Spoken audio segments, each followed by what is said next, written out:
My name's Elizabeth Swensen, and I designed and wrote and did a little bit of the art for The Witch. My name is Sean Bouchard, and I was a programmer on The Witch. Hi, I'm Sarah Passmar, and I composed and recorded the music and did some of the artwork for The Witch.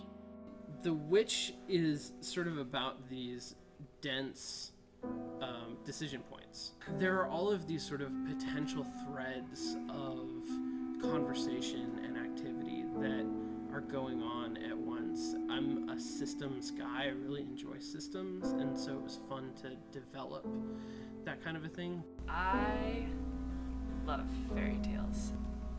Fairy tales have a sense of formula and sort of harken back to the earliest understanding of magic. The idea that language is power, that to say something is to make it true. That's really fascinating to me. The main instrument I used was the piano. You can hear that in almost all the tracks.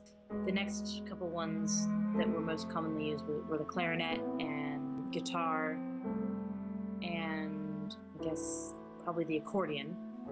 And then other ones that kind of made their way in there were the violin, my keyboard, and different synth things on my iPod Touch.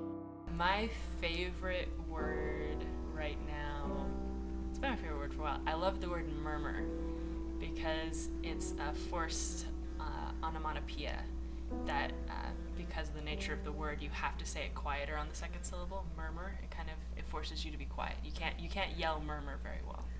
When you're going back through some of the scenes, it's nighttime. You can hear the sound of crickets. And what that actually is I have this tiny little heater.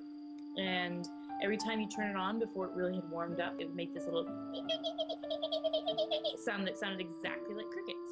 I love stories, so I love playing games and figuring out how they create narratives and how they interact with players. It's sort of a journey where you follow a path, you affect things along the way, and then when you come back along the path, what you've seen has changed based on how you affected it.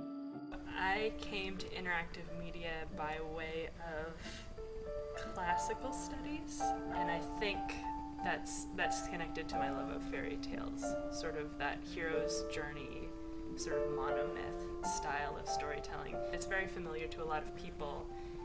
And when you can take something that familiar and just twist it a little bit, bring attention to it, and then change it, I think is really interesting.